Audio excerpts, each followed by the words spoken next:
6 minus 6 equals to 0 times 6 minus 6 is equals to 0, and 0 multiplied by 0 becomes here 0. This is wrong answer, or this is the wrong procedure to solve this type of problem, this type of algebraic expression. If you can solve this algebraic expression in this method, then in the exams you gives the 0 marks, because this is the wrong way. And now here I can discuss the correct way in which we can solve this problem. So for this, first we I hope so you know already know about that, the PEMDAS rule. So here we apply the PEMDAS rule to solve this type of algebraic expression.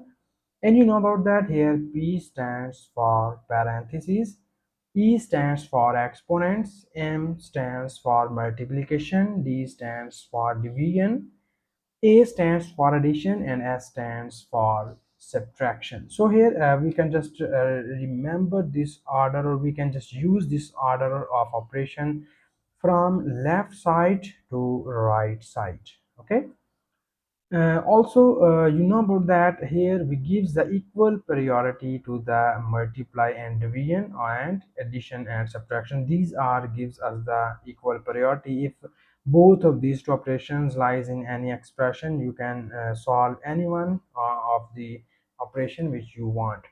So here we move towards the solution of given equation, and now we copy down given question statement. Here it is in the given question in this way, and you see that here we have, there are two algebraic operation, negative and multiplication.